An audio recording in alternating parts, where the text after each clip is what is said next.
The relentless monsoon rains that battered southern, central, and eastern China during the final weeks of spring triggered one of the country's most severe natural disasters in recent years. Multiple provinces from Chongqing to Qinghai and Shandong were thrown into chaos, facing not only torrential downpours, but also landslides, flash floods, violent storms, and a deepening humanitarian crisis. Streets turned into rivers, rooftops into improvised shelters, and entire communities into zones of survival.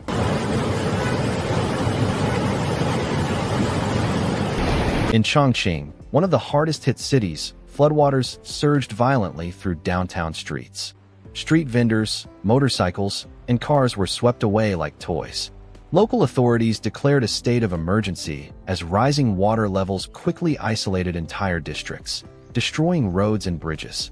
In dramatic scenes, entire families were evacuated in inflatable rafts as floodwaters reached chest height.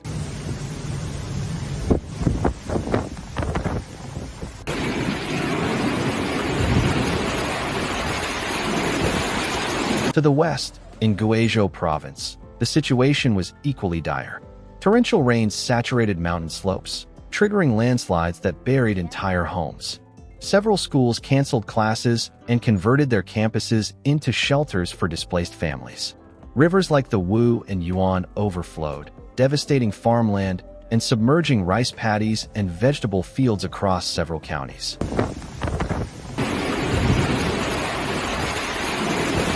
Emergency scenes multiplied across provinces. Drainage systems collapsed, causing contaminated backflows to flood residential buildings. Hundreds of elderly residents had to be rescued from rooftops after spending more than 12 hours stranded. Images shared on social media showed civilians forming human chains to save children from the floodwaters. Digital platforms became lifelines as users shared GPS coordinates and real-time rescue requests.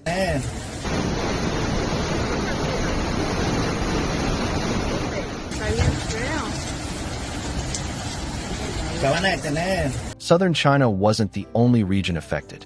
In Qinghai province, after more than 72 hours of relentless rain, the Yellow River swelled and several tributaries burst their banks. Villages like Huanghekan, Lunda, and Jinshan were hit hard, with homes submerged up to the rooftops. The terraced rice fields of Shuiping, a key agricultural area, were completely underwater, crippling local food production. Rescue teams evacuated over 300 families, relocating them to elevated community centers.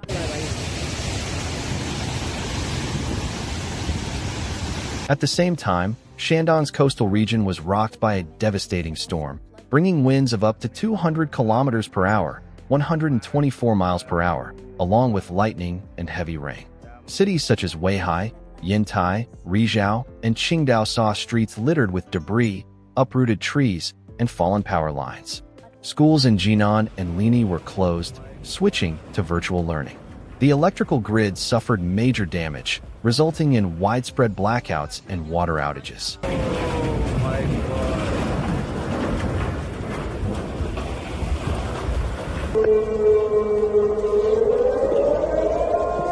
Municipal services worked tirelessly to clear roads, restore power, and provide assistance.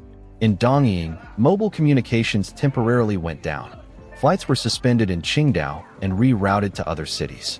Emergency forces, engineers, and volunteers were deployed, while authorities urged residents to stay indoors and avoid downed wires and unstable structures.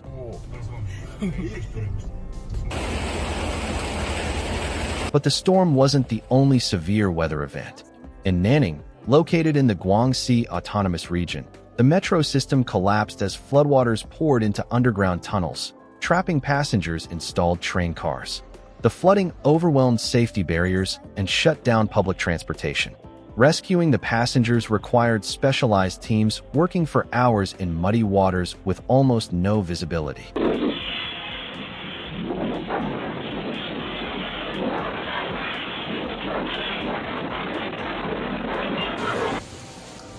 North of Guangxi, in the heart of Hunan province, extreme rainfall caused the Xiang River to overflow, severely impacting cities like Changsha and Chongqing. Downtown streets turned into canals, while outer neighborhoods were buried under nearly 5 feet of water. Thousands were evacuated in rubber rafts and taken to school gyms repurposed as temporary shelters. In Ningxiang County, landslides blocked major access routes, leaving more than 20 communities completely cut off.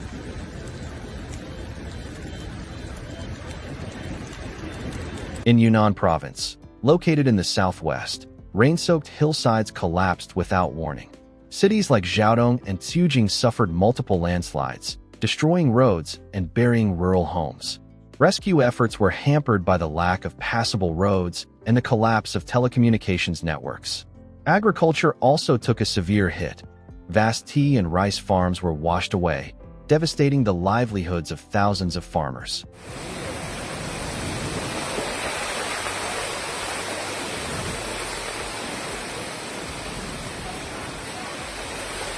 Guangdong, one of China's most densely populated provinces, was also battered by the storm.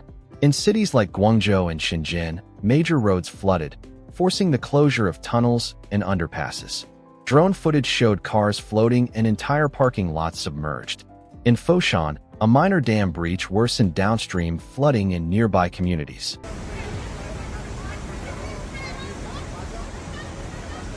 Meanwhile, in the mountainous province of Sichuan, over 40 simultaneous landslides were triggered in rural areas.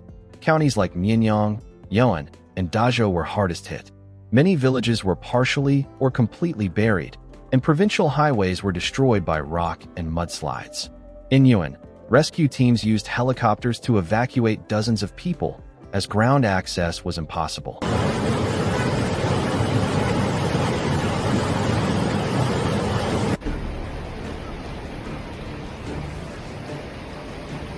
In Fujian, on the eastern coast, intense rainfall caused cliff collapses and the swelling of several small rivers.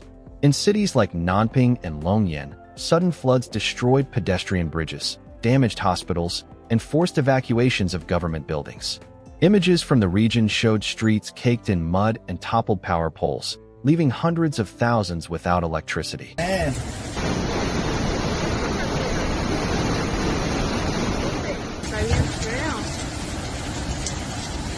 Hubei Province, whose capital Wuhan still bears the scars of recent emergencies, faced a critical situation. 5 consecutive days of rain pushed the Han River past its highest level in over a decade. Several districts in Wuhan were declared disaster zones, and mass evacuation protocols were activated. In Xiangyang, more than 80 schools suspended classes and were converted into shelters for displaced residents.